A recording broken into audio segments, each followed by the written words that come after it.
Hello and welcome to another art house movie review. This time I'm reviewing the film Girl, directed by Lukas Dhont. So I saw Close at the cinema and I noticed that Girl was showing on Mubi in the UK, so I decided to watch it for comparison. And I loved it so much and felt I had so much to say about it that I decided to do a separate review of it. So Close and Girl both highlight coming of age issues in an LGBT context. And I must say, from a personal point of view, Dhont's work feels really important. It highlighted issues that I hadn't thought of, and I think his work is an excellent way of improving understanding of these issues. Now, I have a reaction against films with an overt and explicit political agenda, but this never falls into this trap. It's really understated, it's never obvious, and things that don't need to be explained are not explained. If something's shown, that's enough. If something's felt, that's enough. And for me, that's really effective filmmaking. I like the way that both Girl and Close have protagonists in situations where the people around them are quite supportive. It would be easy to shock us in both these films with horrible homophobia or transphobia. But by avoiding this, these two films allow themselves to deal with more subtle but just as important points.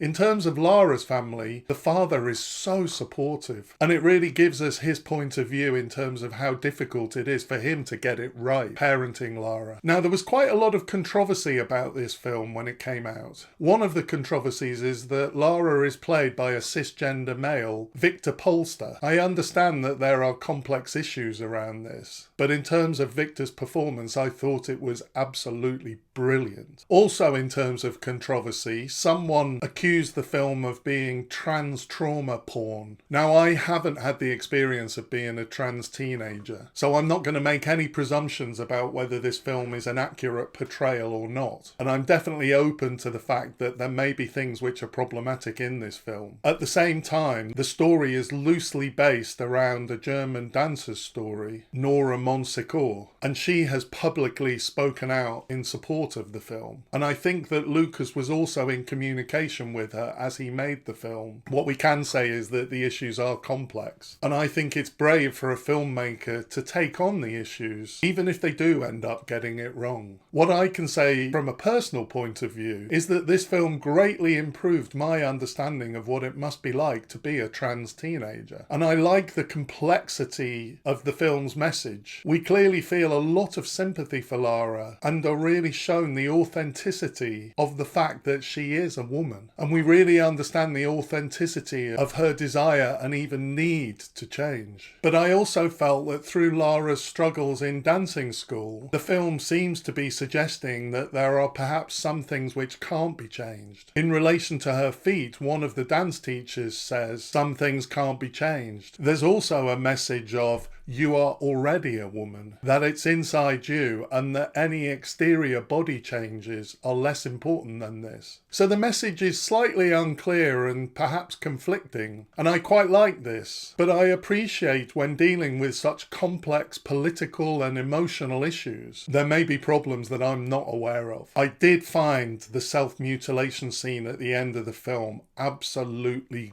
gut-wrenching. I'm not sure that the film really needed that level of drama. It had already said so much in such a subtle way. And the final scene is very ambiguous. Are we supposed to think that Lara is now much happier because she sorted out the problem herself in a really dangerous way? As I said earlier, there may well be things in this film which are really problematic, but I admire Lucas's courage in taking them on. I thought this was an excellent film and I highly recommend it. Thanks for watching. See you next time.